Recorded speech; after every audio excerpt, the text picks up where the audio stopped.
Hello friends, स्वागत है आप सभी का विजडम IQ 247 पर। फ्रेंड्स, यूपीपीसीएस आरओ को लेकर एक बहुत बड़ी खबर आ रही है। जल्द ही इसके फॉर्म आने वाले हैं।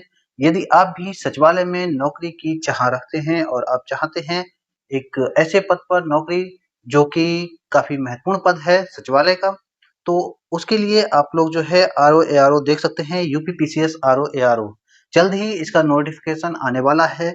नोटिफिकेशन कब आता है इसका, कब जो है एग्जाम होने की संभावना है, क्या सिलेबस रहेगा और कैसे आपको रणनीति बनानी है आगे की तैयारी की, कैसे आप जो है इसमें अपनी एक सीट पक्की कर सकते हैं, उसके बारे में इस वीडियो को देखें और अच्छे से समझने का प्रयास करें। देखिए, 700 से 750 से अधिक जो है वैकेंसी आने की इस बार संभावना है। काफी पद जो है इस समय खाली है और अध्याचन जल्द ही पहुंचने वाला है।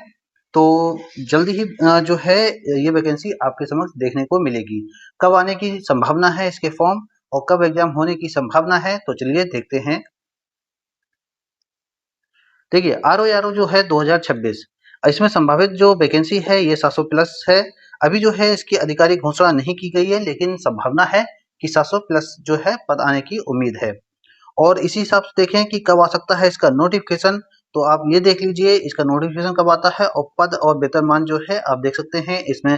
समीक्षक अधिकारी यानी कि आरओ और सहायक समीक्षक अधिकारी यानी कि एआरओ, ये जो है ये पद हैं इसमें। और महत्वपूर्ण जो नोट है आप याद रख लीजिए कि आरओ भर्ती नियमित रूप से नहीं होती है, लेकिन इस बार जो है संभावना है, ये आपके पास मौका है 2026 का, जिसमें वैकेंसी आने की संभावना है। क्योंकि 2026 के बाद 2027 जो है चुनावी ईयर है, इस वजह से ये वैकेंसी आने की संभावना है और काफी महत्वपूर्ण वैकेंसी है। इस बार चूकना नहीं है।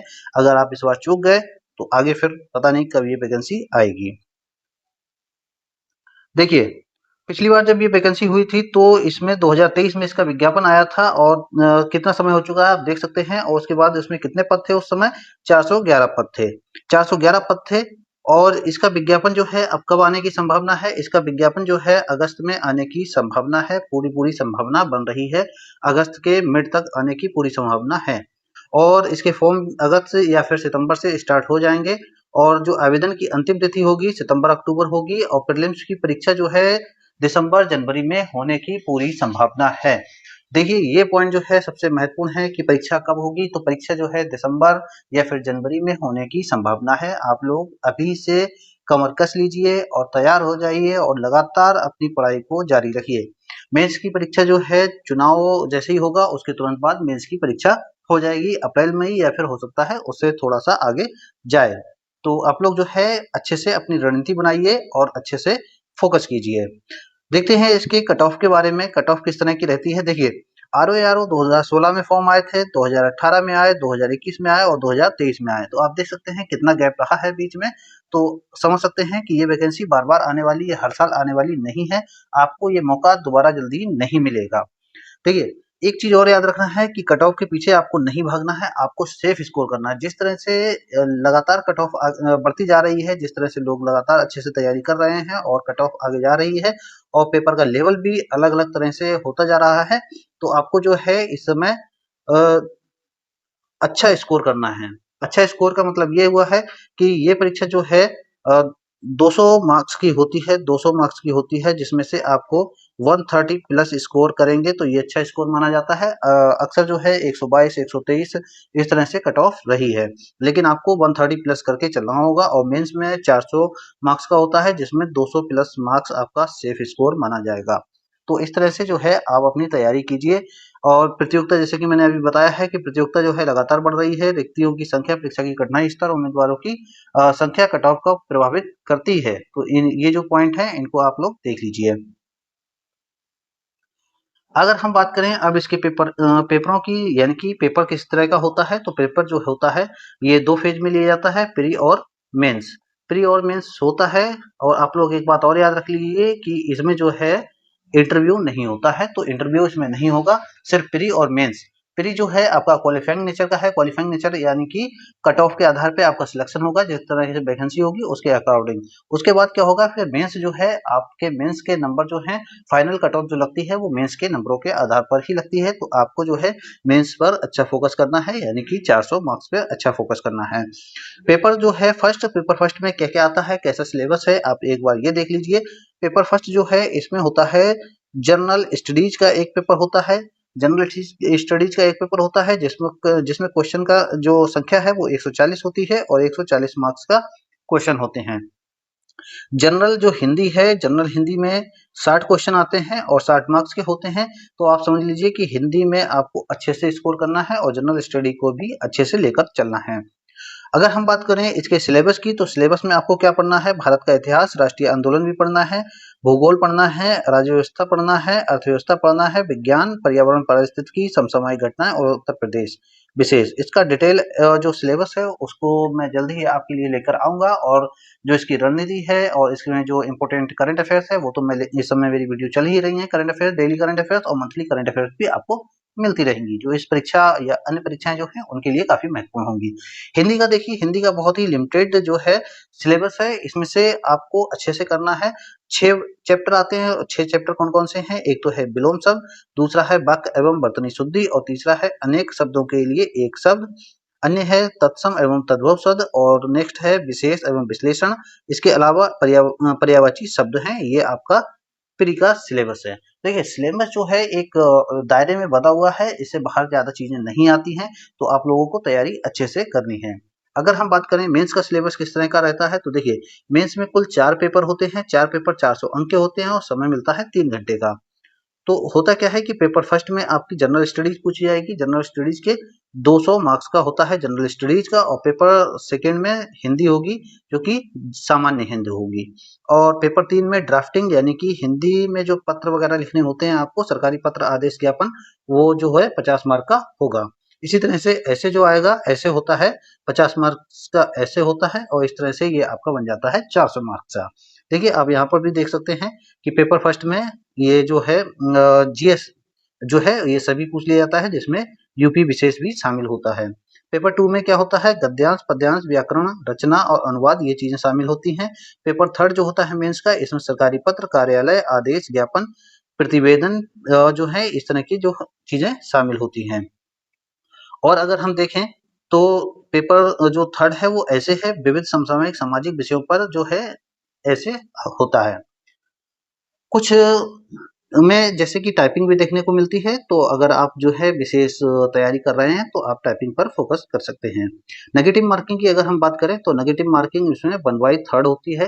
1/3 का मतलब यदि आप 3 क्वेश्चन गलत करते हैं तो एक क्वेश्चन आपका जो है सही अंक जो होगा वह काट लिया जाएगा, एक जो सही अंक है उसको काट लिया जाएगा। तो इस तरह से जो है ये है, आप देख सकते हैं। नेक्स्ट क्या है कि देखते हैं हम तैयारी कैसे करनी है, किस तरह से हमें पढ़ना है, कौन सी बुक जो है इसके लिए महत्वपूर्ण है, उसके बारे में भी हम देख लेते हैं, और कहाँ से क्वेश्चन आपको देखने को मिलेगा, कैसी रणनीति आपको बनानी है, अब हम इसमें समझेंगे। फेज फर्स्ट जो है पहले 2 महीने आपको किस तरह से तैयारी करनी है। सबसे पहले आप बेसिक बुक उठाइए या फिर एनसीईआरटी उठा सकते हैं। एनसीईआरटी या फिर बेसिक बुक उठाइए, अपनी नींव को मजबूत कीजिए और यहाँ से आप स्टार्ट कर सकते हैं। जनरल हिंदी जो है उससे शुरू कीजिए। रोजाना जो है आपको करंट अफेयर्स तो डेली पढ़ना ही पढ़ना है, करंट अफेयर्स में कोई भी कोताही नहीं बरतनी है। और उसके बाद आप बेसिक नोट्स बना लीजिए, बेसिक से नोट्स बनाना है, ज्यादा लेंदी नोट्स नहीं बनाना है, तो इस तरह से आप बना सकते हैं। दूसरा फेज जो है अगले 2 महीने का, उसमें आपको क्या करना है कि पीवाईक्यू को हल करना है। टॉपिक वाइज एमसीक्यू जो है उनको प्रैक्टिस कर लेना है, टॉपिक वाइज जो एमसीक्यू हैं उनको प्रैक्टिस कर लीजिए। नोट्स को बेहतर बनाने का प्रयास करना है। उसके बाद हर हफ्ते एक मॉक टेस्ट तो देना ही देना है। मॉक टेस्ट अगर आप नहीं देंगे तो आप कैसे पता लगा पाएंगे कि मैं कितने पानी में हूँ और कितनी मेरी तैयारी हो चुकी है। कमजोर टॉपिक जो हैं आपके, आप छांट लीजिए। जैसे आप पहली बार में पढ़ेंगे तो आपको पता चल जाएगा मेरे कमजोर टॉपिक कौन से हैं। उससे अगर नहीं पता चलता है तो जब आप मॉक टेस्ट देंगे ना, तो मॉक टेस्ट से भी आप पता लगा सकते हैं कि मेरा कौन सा कमजोर टॉपिक है। उसको जो है आप अच्छे से पढ़िए, उसका अच्छे से नोट्स बनाइए, उसको अच्छे से तैयार कीजिए। अब फेज थर्ड जो है आखिरी जो फेज है, आखिरी 2 महीने का, तो उसमें आपको क्या करना है, देखिए फुल लेंथ मॉक टेस्ट को नियमित लगाना है अब आपको। उसके बाद रिवीजन पर ध्यान देना है, क्योंकि रिवीजन ही सफलता की कुंजी है, इसलिए आप रिवीजन को नहीं छोड़ सकते हैं। और एरर बुक जो है उसको आप बनाना है। एरर आपने जितनी भी गलतियां की हैं, सपोज कीजिए आप मॉक टेस्ट लगाते हैं, मॉक टेस्ट लगाने के बाद आपका कोई क्वेश्चन गलत होता है तो उसमें आप जितनी भी गलतियां करते हैं उनको एक छोटे से पेज में या फिर नोटबुक में नोट कर लीजिए कि मैंने ये गलती की है, दोबारा अगर ये क्वेश्चन आता है तो मुझसे ये गलती नहीं होगी। इस तरह से आपको करना है। टाइम मैनेजमेंट को अच्छे से रखिए, अच्छे से सुबह को उठिए और शाम को अपने टाइम से सोइए और फिर सुबह मॉर्निंग में जल्दी उठ जाना है। आत्मविश्वास और स्वस्थ अपने आप को बनाकर रखें, जिससे आप जो है अच्छे से परफॉर्मेंस दे सकें।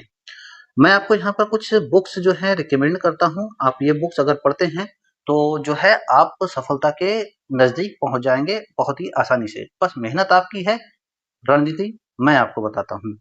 देखिए, जनरल स्टडीज के लिए आप क्या पढ़ सकते हैं। जनरल स्टडीज के लिए लूसेंट पढ़िए, एनसीईआरटी 6 टू 12 पढ़िए, स्पेक्ट्रम मॉडर्न इंडिया के लिए जो स्पेक्ट्रम आती है एक मोटी सी बुक है उसको पढ़ सकते हैं। और इंडियन पॉलिटी के लिए एम लक्ष्मीकांत ले लीजिए। इंडियन इकोनॉमी के लिए रमेश सिंह ले लीजिए। अगर रमेश सिंह नहीं लेते हैं कि किसी कोचिंग के नोट्स ले सकते हैं या मुरनाल के जो वीडियो लेक्चर हैं उनको देखकर आप करंट अफेयर्स को देख सकते हैं।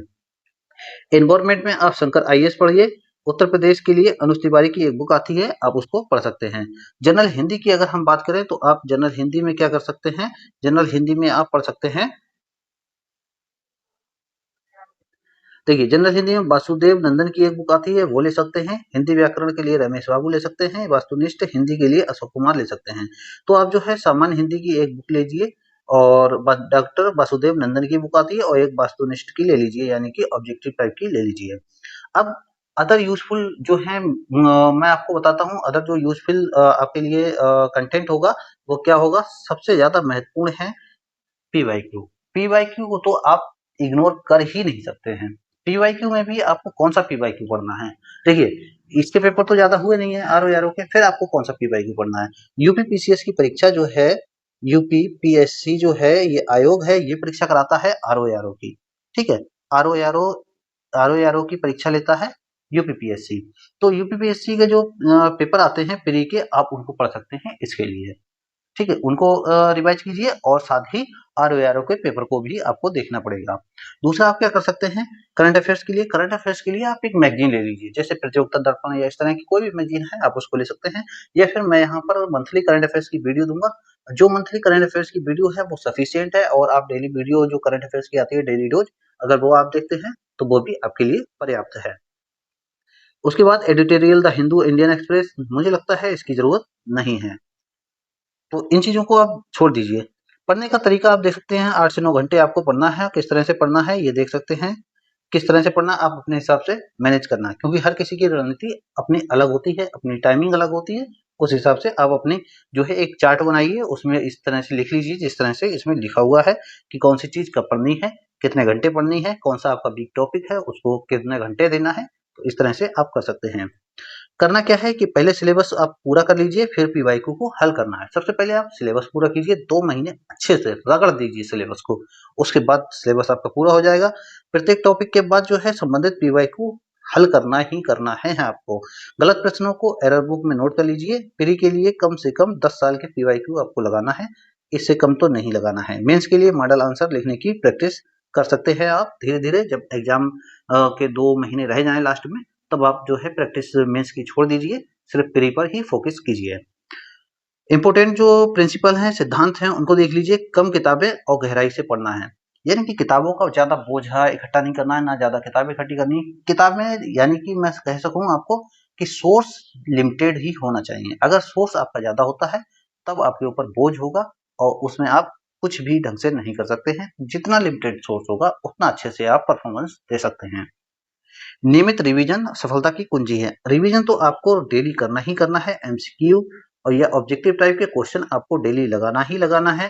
नोट्स जो है अपने शब्दों में लिखना है, किसी के भी कॉपी नहीं करना है, किसी से नोट्स नहीं मांगना है। अपने शब्दों में ही नोट्स को बनाने का प्रयास करना है। समय का सही प्रबंधन करना आपका जो है फोकस होना चाहिए।